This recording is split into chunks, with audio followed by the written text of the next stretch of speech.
ಕ್ರಿಸ್ತನನ್ನು ಪ್ರತಿಫಲಿಸುವಂತೆ ನಿಮ್ಮ ಆತ್ಮಗಳನ್ನು ವಾಕ್ಯದಲ್ಲಿ ಬಲಪಡಿಸುವ ಅನುದಿನದ ಧ್ಯಾನ. ಇಂದಿನ ಧ್ಯಾನದ ಶೀರ್ಷಿಕೆ, ನಾವು ದೇವರಿಗೆ ತೋರುವ ನಿಷ್ಠೆಯನ್ನು ದೇವರು ಪರೀಕ್ಷಿಸುತ್ತಾನೆ.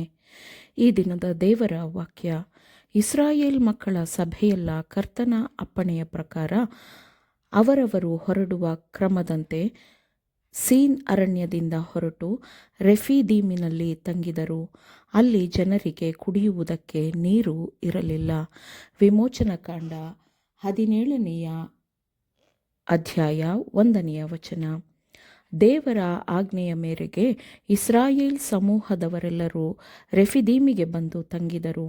ಆ ಸ್ಥಳವು ನೀರಿಲ್ಲದ ಸ್ಥಳವಾಗಿತ್ತು. ಮೇಘಸ್ತಂಭದಲ್ಲಿ ನೆಲೆಯಾಗಿದ್ದವನು ಅವರನ್ನು ಮುನ್ನಡೆಸುತ್ತಿದ್ದನು ಮತ್ತು ದೇವರ ಸ್ಪಷ್ಟವಾದ ಆಜ್ಞೆಯ ಮೇರೆಗೆ ಅವರು ಅಲ್ಲಿ ತಂಗಿದರು. ರೆಫಿದೀಮಿನಲ್ಲಿದ್ದ ನೀರಿನ ಕೊರತೆಯ ಬಗ್ಗೆ ದೇವರು ತಿಳಿದಿದ್ದನು ಮತ್ತು ತನ್ನ ಜನರ ನಂಬಿಕೆಯನ್ನು ಪರೀಕ್ಷಿಸಲು ದೇವರು ತನ್ನ ಜನರನ್ನು ಇಲ್ಲಿಗೆ ಕರೆತಂದನು. ಆದರೆ ಅವರು ನಂಬಲರ್ಹವಲ್ಲದವರಾಗಿ ತಮ್ಮನ್ನು ತಾವು ಸಾಬೀತುಪಡಿಸಿಕೊಂಡರು.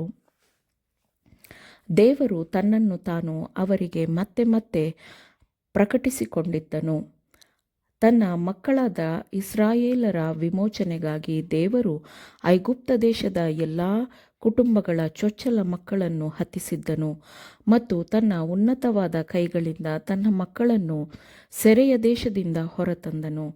ದೇವರು ಅವರಿಗೆ ದೇವದೂತರ ಆಹಾರವನ್ನು ಕೊಟ್ಟನು ಮತ್ತು ಅವರನ್ನು ವಾಗ್ದಾನದತ್ತ ದೇಶಕ್ಕೆ ಸೇರಿಸುತ್ತಾನೆಂದು ಒಡಂಬಡಿಕೆಯನ್ನು ಅವರೊಂದಿಗೆ ಮಾಡಿಕೊಂಡಿದ್ದನು.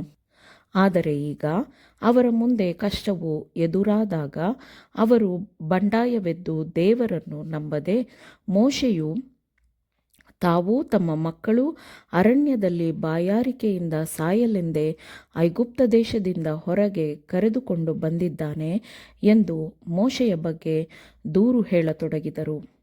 ಇಂದು ಅನೇಕರು ತಮ್ಮ ಕ್ರೈಸ್ತೀಯ ಜೀವನವನ್ನು ಪ್ರಾರಂಭಿಸಿದಾಗ ತಾವು ತಮಗಿರುವ ಎಲ್ಲ ಕೊರತೆಗಳಿಂದ, ಕಷ್ಟಗಳಿಂದ ಬಿಡುಗಡೆ ಹೊಂದುತ್ತೇವೆ ಎಂದು ಭಾವಿಸುತ್ತಾರೆ.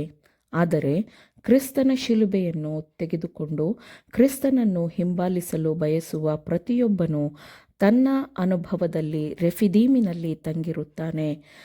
ಜೀವನವು ಹಸಿರು ಹುಲ್ಲುಗಾವಲುಗಳು ಮತ್ತು ತಂಪಾಗಿರುವ ತೊರೆಗಳಿಂದ ಕೂಡಿರುವುದಿಲ್ಲ. ನಿರಾಶೆ ನಮ್ಮನ್ನು ಆವರಿಸುತ್ತದೆ, ಕೊರತೆಗಳು ಕಾಡುತ್ತವೆ, ಸಂದರ್ಭಗಳು ನಮ್ಮನ್ನು ಕಷ್ಟಕರ ಸ್ಥಳಗಳಿಗೆ ಕರೆದೊಯ್ಯುತ್ತವೆ. ನಾವು ನಮ್ಮ ಯೋಚನೆಯಂತೆ ನಮ್ಮ ಕೈಲಾದಷ್ಟು ಕಿರಿದಾದ ದಾರಿಯಲ್ಲಿ ನಡೆಯುವಾಗ ನಮಗೆ ದುಃಖಕರ ಪರೀಕ್ಷೆಗಳು ಬರುತ್ತದೆ ಎಂದು ಕಂಡುಕೊಳ್ಳುತ್ತೇವೆ. ನಾವು ದೇವರೊಂದಿಗೆ ನಡೆದಿದ್ದರೆ ನಾವು ಎಂದಿಗೂ ಅಂತಹ ದುಃಖದ ಸಂದರ್ಭಗಳನ್ನು ಅನುಭವಿಸುತ್ತಿರಲಿಲ್ಲ ಎಂದು ಆತ್ಮಸಾಕ್ಷಿ ಚುಚ್ಚಿದವರಾಗಿ ತರ್ಕ ಮಾಡುತ್ತೇವೆ. ಆದರೆ ಆ ಕಾಲದಲ್ಲಿ ಕರ್ತನು ತನ್ನ ಜನರನ್ನು ರೆಫಿದೀಮಿಗೆ ಕರೆದುಕೊಂಡು ಹೋದನು ಮತ್ತು ನಮ್ಮ ನಂಬಿಕೆ ನಿಷ್ಠೆಯನ್ನು ಪರೀಕ್ಷಿಸಲು ಆತನು, ಅಂದರೆ ದೇವರು, ನಮ್ಮನ್ನು ಅಲ್ಲಿಗೆ ಕರೆದೊಯ್ಯಲು ತೀರ್ಮಾನಿಸಬಹುದು. ಆತನು ನಮ್ಮ ಮೇಲಿನ ಕರುಣೆಯಿಂದ ನಮ್ಮನ್ನು ಸುಲಭವಾಗಿರುವ ಸ್ಥಳಗಳಲ್ಲಿ ಯಾವಾಗಲೂ ಇರಿಸುವುದಿಲ್ಲ. ಯಾಕೆಂದರೆ ಅವರು ತೃಪ್ತರಾಗಿ ಕಷ್ಟದ ಸಮಯಗಳಲ್ಲಿ ಆತನೇ ನಮ್ಮ ಸಹಾಯಕನು ಎಂಬುದನ್ನು ಮರೆತು ಸ್ವಾರ್ಥ ತೃಪ್ತಿಯಿಂದಲೇ ಜೀವಿಸುತ್ತಾರೆ ಎಂದು ಆತನು ಯೋಚಿಸುತ್ತಾನೆ. ಆದರೆ ನಮ್ಮ ಕಷ್ಟದ ಸಂದರ್ಭಗಳಲ್ಲಿ ತನ್ನನ್ನು ತಾನು ದೇವರು ನಮಗೆ ಪ್ರಕಟಿಸಿಕೊಳ್ಳುತ್ತಾನೆ ಮತ್ತು ನಮಗೆ ಹೇರಳವಾಗಿ ಒದಗಿಸಲು ನಮ್ಮ ಸುತ್ತಲಿನ ಪರಿಸ್ಥಿತಿಗಳು ಹೇಗೇ ಇದ್ದರೂ ನಮ್ಮನ್ನು ಆಶೀರ್ವದಿಸಲು ಅವನು ಹಾತೊರೆಯುತ್ತಾನೆ. ಮತ್ತು ಮಗುವು ಹಸಿವೆಯಲ್ಲಿದ್ದಾಗ, ಬಾಯಾರಿದ್ದಾಗ ತನ್ನ ಭೂಲೋಕದ ತಂದೆಯನ್ನು ಕರೆಯುವಂತೆ ನಾವು ಸಹಾಯಕ್ಕೋಸ್ಕರ ಕರ್ತನನ್ನು ಕರೆಯುವುದನ್ನು ಕಲಿಯಲಿ ಮತ್ತು ನಮ್ಮ ಅಸಹಾಯಕತೆಯನ್ನು ನಾವು ತಿಳಿದುಕೊಳ್ಳಲಿ ಎಂದು ನಮ್ಮ ಜೀವನದಲ್ಲಿ ನಿರಾಶೆ, ಶೋಧನೆಗಳನ್ನು ದೇವರು ಅನುಮತಿಸುತ್ತಾನೆ. ಕಲ್ಲು ಬಂಡೆಯನ್ನು ಜೀವ ಕೊಡುವ ಉಲ್ಲಾಸದಾಯಕವಾದ ತೊರೆಗಳಂತೆ ಬದಲಿಸುವ ಶಕ್ತಿಯನ್ನು ನಮ್ಮ ಪರಲೋಕ ತಂದೆಯು ಹೊಂದಿದ್ದಾನೆ.